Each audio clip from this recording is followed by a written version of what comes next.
ये कोई नई बात नहीं है कि हम वायु प्रदूषण पर बात कर रहे हैं। इससे पहले कई बार बात हो चुकी है और दिल्ली के लोगों को तो शायद ये आदत हो चुकी है। जो माहौल दिल्ली में है स्मॉग का और फॉग का, दिल्ली पूरी प्रदूषण की चादर में घिरी हुई है। बुरी तरह प्रदूषण की वजह से लोगों का जीना मुहाल हो चुका है। दिल्ली एनसीआर में AQI 400 के पार है और दिल्ली की अगर बात की जाए, दिल्ली एनसीआर की बात की जाए तो ये स्थिति करीब 2 महीने से बनी हुई है। लोग बेहद परेशान हैं, लेकिन अभी कोई समाधान नजर नहीं आ रहा। दिल्ली की हवा गंभीर श्रेणी में दर्ज की गई है। दिल्ली के अक्षरधाम इलाके में AQI 400 के पार पहुंच चुका है। अक्षरधाम में गाजीपुर में 422, वजीरपुर में 427, ITO इलाके में 370, पंजाबी बाग में 369 तक AQI पहुंचा हुआ है। यानी कुल मिलाकर अगर बात की जाए तो पूरी दिल्ली का AQI 350-400 के ऊपर है, दिल्ली के लगभग सभी क्षेत्रों का। और दिल्ली इस वक्त इसी स्थिति में है। देश की राजधानी दिल्ली की हवा बेहद खराब हो चुकी है और लोगों को परेशान कर रही है। सबसे बड़ी बात ये होती है कि सुबह सुबह जब लोग उठते हैं तो बहुत से लोगों को आदत होती है कि वो अपने घर में टहलें, अब घर के बाहर टहलें या पार्क में जाएं।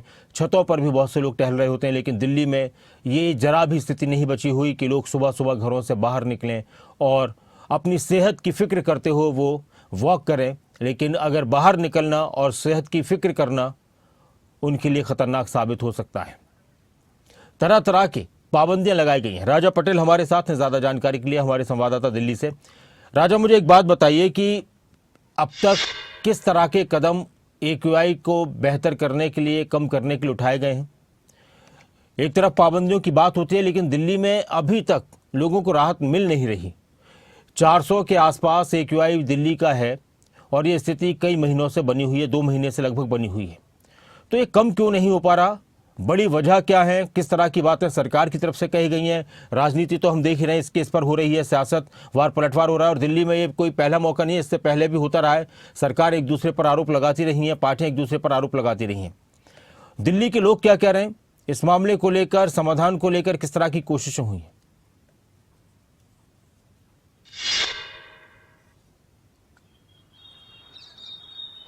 देखिए, बेहद चिंता का विषय है, क्योंकि AQI लेवल की हम बात करें, आज भी दिल्ली के कई ऐसे सेंट्रल इलाके हैं जहां पर AQI लेवल 400, 420 और 430 दर्ज किया गया है।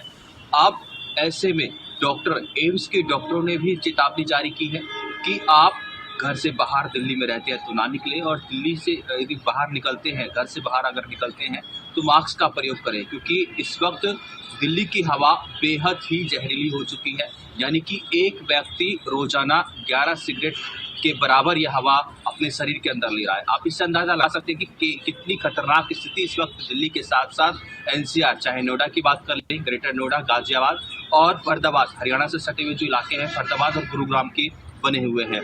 फिलहाल दिल्ली सरकार समीक्षा बैठकें कर रही है और आखिरकार कारण जानने की कोशिश कर रही है कि मुख्य वजह एयर क्वालिटी इंडेक्स का क्या है, क्योंकि दिल्ली में ग्रेड 3 लागू है और ग्रेड 3 की लागू की जो नॉर्म्स हैं, क्या दिल्ली के लोग उनका पूरा कर रहे हैं, क्या फैक्ट्रियों की बात कर रही है, उसको लेकर अब धरातल पर जो है अधिकारी निकलते हुए नजर आ रहे हैं और चालान भी देखने को मिल रहे हैं।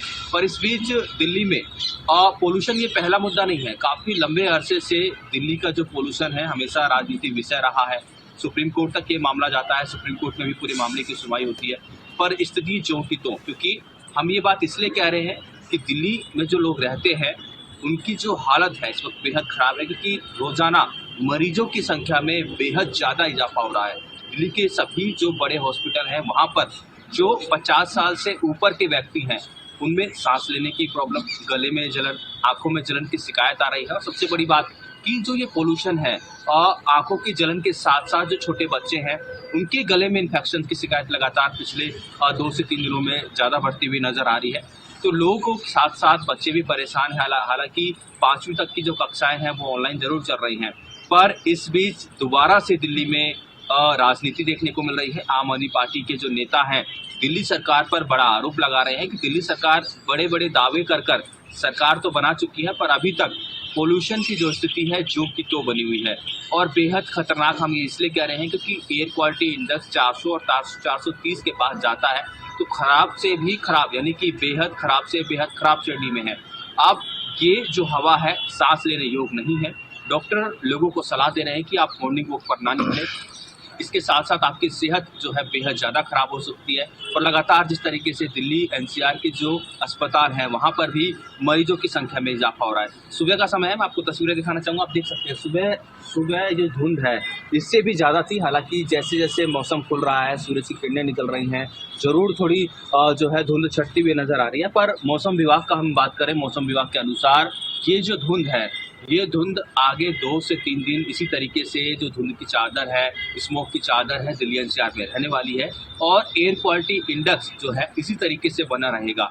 अब इसके लिए दिल्ली सरकार की क्या प्लानिंग है, इसको लेकर समीक्षा बैठक होगी। हालांकि समय समय पर पानी का छिड़काव और तमाम जो प्रयोग किए जा रहे हैं दिल्ली सरकार की तरफ से, पर वो नाकाम साबित होते हुए नजर आ रहे हैं। यानी कि ग्रैब 3 पूरी तरीके से हम फेलियर इसको कहेंगे, क्योंकि ग्रैब 3 की पाबंदियां बहुत बड़ी बात है। कई ऐसी पाबंदियां जो हैं ग्रैब 1, 2 और 3 में तो काफ़ी बड़ी पाबंदियां दिल्ली में देखने को मिलती हैं, पर उसके बावजूद जो एयर क्वालिटी इंडेक्स है इतना ज़्यादा आखिरकार कैसे बढ़ रहा है, इसको लेकर दिल्ली सरकार समीक्षा बैठक भी करने जा रही है। जी बहुत शुक्रिया राजा आपका इस पूरी जानकारी के लिए और इस चर्चा के लिए।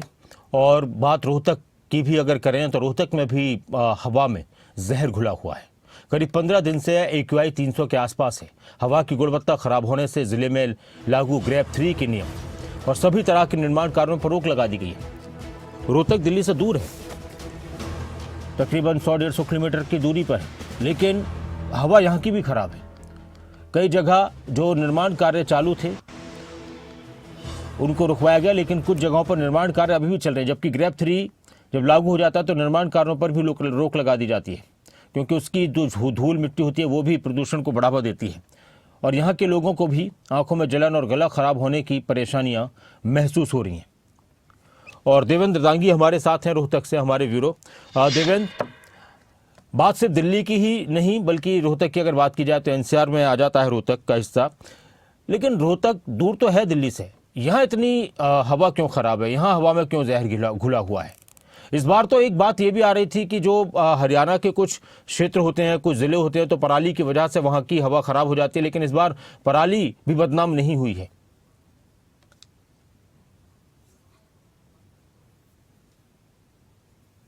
जी बिल्कुल डॉक्टर नासिर, देखिए पराली को दोष देते थे आमतौर पर, लेकिन अब की बार वो स्थिति नहीं है। पराली के सिर्फ इक्का दुक्का केस जरूर सामने आए हैं, लेकिन जो पहले का जो अगर वक्त देखें तो वो स्थिति फिलहाल इस वर्ष देखने को नहीं मिल रही। पिछले 1-2 साल से काफी सुधार हुआ है। इससे चाहे आप सरकारी प्रयासों की कामयाबी के तौर पर देख सकते हैं या किसानों की अवेयरनेस देख सकते हैं। पराली जलाने की घटनाएं कम हुई हैं, लेकिन ये जो फिलहाल जो हालात हुई है, जो एयर क्वालिटी इंडेक्स है जो लगातार 300 के पार चल रहा है, ये कोई आज की बात नहीं है डॉक्टर नासिर। दिवाली के बाद से ये हालत खराब होनी शुरू हो गई थी और अब तक जो है लगभग हालत खराब ही चल रही है। फिलहाल की अगर बात करें तो आज का एयर क्वालिटी इंडेक्स यहाँ का 318 दर्ज हुआ है, थोड़ी देर पहले हमने चेक किया तब। और ये स्थिति सिर्फ आज की नहीं है, पिछले 15 दिन से मैं नोटिस कर रहा हूँ लगातार 300 प्लस चल रहा है और एक बार तो ये 400 के आसपास तक पहुंच गया था। ऐसे में सबसे बड़ी जो दिक्कत है वो छोटे बच्चों को है और बड़े बुजुर्गों को है। लोग सुबह सैर को निकलते हैं, लेकिन इतना धूल दूषित वातावरण होता है कि आपको सांस लेने में भी दिक्कत होती है। शाम के वक्त हालत सबसे ज्यादा खराब हो जाती है, क्योंकि शहर में ट्रैफिक भी बढ़ जाता है, ऑफिस छूटने का वक्त होता है, उसके बाद हालत ज्यादा खराब हो जाती है। तो सड़कों पर ट्रैफिक ज्यादा होता है, दूसरा धूल के कण जो हैं उन्होंने लोगों का बिल्कुल स्वास्थ्य बिगाड़ कर रख दिया है। ओपीडी में कल एक पीजीआई के सीनियर डॉक्टर से चर्चा हुई थी मेरी एक दिन पहले ही, उन्होंने भी इस चीज को स्वीकार किया कि इस तरह के जो मरीज हैं उनकी ओपीडी बढ़ गई है। जो आंख, कान, नाक या इस तरह के गले में खराश के केसेस जो हैं ईएनटी का कह सकते हैं, उसमें ज्यादा केसेस आने लगे। खासतौर से आंखों में जलन के जो केसेस हैं वो काफी पहुंच रहे हैं। दूसरा, गला खराब होने के केसेस काफी हॉस्पिटलाइज हो रहे हैं, लोग हॉस्पिटल में पहुंच रहे हैं। तो ऐसे में कहीं न कहीं प्रशासन की तरफ से जो ग्रैब 3, हालांकि ये कागजों में मैं कहूंगा पूरी तरह से लागू नहीं है, कागजों में जरूर लागू कर दिया गया है, लेकिन जो अधिकारी हैं उनको अपने दफ्तरों से बाहर निकलना चाहिए। जो निर्माण कार्य अब भी चल रहे हैं उनको रुकवाना चाहिए, ऐसे लोगों पर फाइन ठोकना चाहिए, सख्ती दिखानी चाहिए, तब कुछ बात बन सकती है। दूसरा, नगर निगम या फिर ये कह लीजिए दमकल विभाग की तरफ से पानी का छिड़काव बीच बीच में कभी कभार नजर आता, लेकिन इसको अगर रूटीन में कुछ किया जाए, इस तरह के प्रयासों को रूटीन में अगर पानी का छिड़काव सड़कों पर हो, पेड़ पौधों पर अगर पानी का छिड़काव किया जाए, आपके पास वो तमाम संसाधन उपलब्ध है, आपको उनका इस्तेमाल करना चाहिए। करते क्यों नहीं है, ये बड़े सवाल हैं डॉक्टर नासिर। और ऐसी स्थिति के बीच पिछले दिनों डीएम रोहतक की तरफ से आदेश जारी किए गए थे कि ऑफलाइन और हाइब्रिड मोड में जो है वो प्री प्राइमरी से लेकर 5वीं क्लास तक के बच्चों की कक्षाएं लगेंगी। उसका भी आदेश हवाई हो गए। एक बार लगा कि शायद ऑफलाइन क्लासेस करेंगे, लेकिन कंफ्यूजन ये रहा कि ऑनलाइन क्लासेस सिर्फ कागजों में है, वैसे ऑफलाइन ही चल रही हैं। ऐसे में छोटे बच्चों को भी कहीं ना कहीं ये सफर करना पड़ रहा है।